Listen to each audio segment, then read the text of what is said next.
Hi everybody, hi listener. Hari ini terjadi banyak hal. Minggu ini terjadi banyak hal dalam hidup gua dan juga bulan ini kayaknya sangat seperti gado-gado banget ya hidup gua.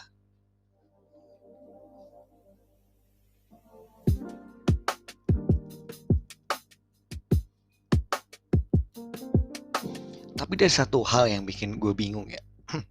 Ada satu teman yang gue temui di lewat Clubhouse dan kita juga pernah ketemu. Sebut saja dia itu adalah seorang imaji. Dia juga punya sebuah buku puisi yang berjudul 99 Arunika dan puisi tersebut merupakan sebuah project bersama dia dan teman-temannya.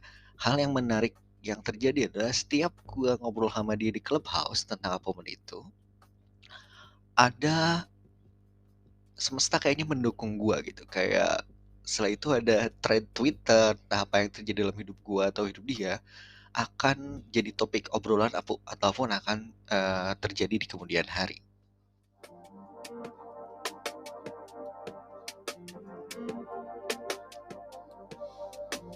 Seperti hari ini gua nonton salah satu film. Judulnya kalau kalian tahu itu namanya Casa de Casa de apa ya versi Korea, versi Spanyol ya. Tapi kalau bahasa Inggrisnya itu Money Heist. Jadi pada dua hari lalu tepatnya ya, sebelum gua recording ini, kita ngobrolin soal cita-cita dan mimpi gitu kan. Salah satu yang kalau kalian mungkin kaget dengarnya, salah satu cita-cita gua itu waktu SMP itu adalah menjadi seorang teroris. Ya, bener jadi seorang teroris cita-cita gua.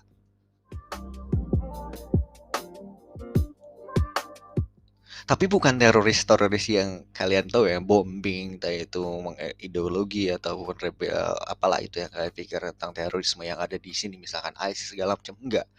Itu lebih pada waktu itu sekitar tahun 2002-2003 gitu, di mana saat itu gua masih SMP, gua kepikiran untuk menjadi teroris yang meneror orang. Dalam hal ini kalau kalian nonton Money Heist ya, tepat seperti kayak gitu. Gue ingin melakukan sebuah pemberontakan. Kenapa sih teroris itu selalu mau bunuh orang? Kenapa harus membunuh orang? Kan membunuh itu berdosa ya. Menyakiti orang lain itu kan nggak enak gitu. Yang ingin gue teror adalah sebenarnya para penjahat-penjahat berkerah putih itu, berkerah putih yang rasanya mereka melakukan kriminalitas yang legal dan tidak patut dikerjakan, dan mereka bisa melanglang buana tanpa ditangkap oleh polisi atau tanpa diadili. Dan itulah yang fokusnya seperti yang gue pingin waktu kecil tuh. Pengen gue teror, pengen gue dalam tanda kutip ya bunuh atau apa itu ya, suatu imajinasi yang atau impian yang cukup wild ya untuk seorang bocah SMP.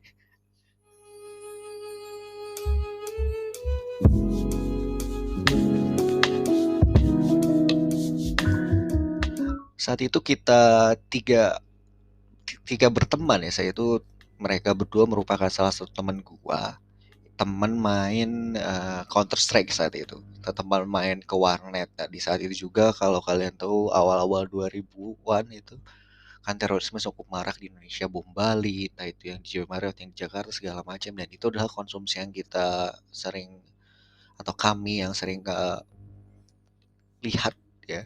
Akhirnya mungkin menginspirasi gue dan dua teman gue saat itu untuk menjadi teroris, dan kesal sebenarnya kenapa mereka melakukan hal tersebut. Nah, dari obrolan tersebut kita langsung mikir, oh saya mau jadi teroris nih.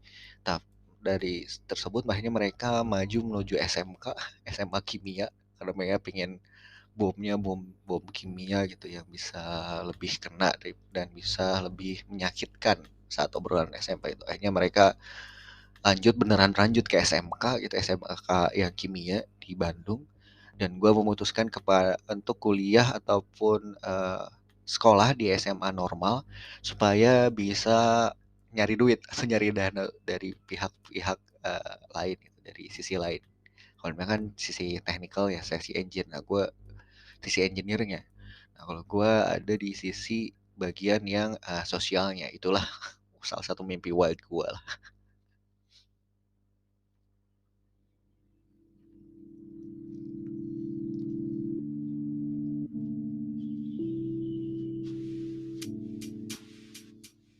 dalam mimpi itu, dalam perjalanan itu ya, hari ini, tepatnya hari ini, entah kemarin atau lusa, tapi hari ini tepat adalah hari di mana Money Heist Korea muncul. Dan setelah gua tonton episode 1, gua rasanya agak sedikit, bukan sedikit, banyak kecewa ya tentang Money Heist ini. Jujur gue lebih suka Money Heist yang versi original, di mana di sana lebih kental sisi rebellionnya atau pemberontakannya, di mana mereka memberontak bahwa mereka tidak suka dengan rezim ekonomi yang sekarang, pemerintahan yang sekarang, akhirnya berontak dan mereka ingin menjadi sebuah legenda karena pemberontakan tersebut. Dan itu adalah poin yang gue senang, atau film-film yang gue senang itu tentang rebelionisme seperti itu, tentang pemberontakan seperti itu. Dan pemberontakan itu gue sangat banyak konsumsi film-film ataupun series drama seperti itu di film Jepang. Makanya kalau misalkan kalian nonton misalnya film tentang rebelisme atau pemberontakan, tentang mereka yang gak suka dengan sistem, nah itu Jepang suka suka out of the box mikir seperti itu. Coba, apa kalian tahu salah satu filmnya apa saja?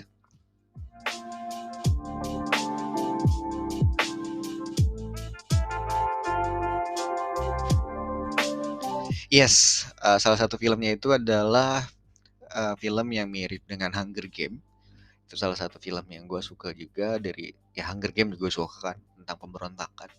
Dan juga film dari Jepang, itu khususnya dari Jepang, itu adalah Battle Royale. Battle Royale 1 dan 2, di mana mereka harus survival sendiri, dan akhirnya di akhirnya, ini spoiler ya kalau yang belum nonton, akhirnya mereka memberontak melawan program tersebut, program entertainment tersebut. Dan itu adalah salah satu film yang gue suka tentang pemberontakan yang melawan rezim-rezim tersebut. Itu gue suka dengan film-film terus itu. Dan itu adalah salah satu hal yang gue ceritakan di awal. Gue out of nowhere tiba-tiba film Money Heist Korea itu muncul, dan kayaknya gue harus cukup hati-hati ataupun cukup jumawa, cukup berhati-hati kalau misalnya cerita dengan teman gue ini yang punya buku puisi ini. Sebut saja dia seorang thinker, seorang kreator muda, dan gue harus cukup ya berhati-hati, karena setiap apapun yang gue obrolkan dengan dia nanti pasti muncul di FWP, misalkan TikTok ataupun di Reels Instagram, bahkan di thread Twitter. Ini hal yang cukup menarik ya, kalau misalkan kalian dengar, dan gue rasa ini cukup menarik gitu.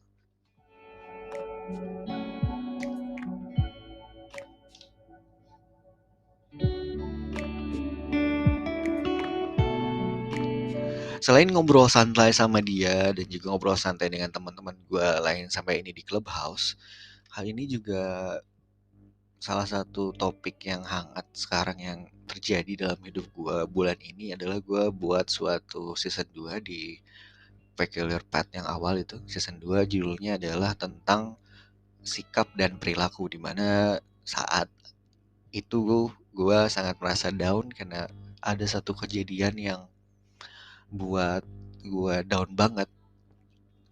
Ya, ya kalian tau lah kalau kalian tahu gue. Dan gue rasa gue sudah heal, kalau bahasa anak sekarang healing. Gue heal dan gue tahu solusinya untuk hal tersebut. Di ending, dan kebetulan minggu ini adalah episode terakhir dari Pekel Pet Season 2 yang berbicara tentang bincang berakat. Jadi suatu perbincangan yang gue harapkan dari obrolan situ dapat memberikan berkat atau berkah ataupun hal-hal positif yang bisa kita dapatkan dari obrolan tersebut, baik yang aktif sebagai speaker di sana di Clubhouse, dan juga baik kita juga sebagai yang mendengarkan di sana. Dan kalau kalian ingin dengar, jangan lupa nanti stay tune ataupun dengarkan di podcast gue di sebelah, di podcast utama di Packer Pat.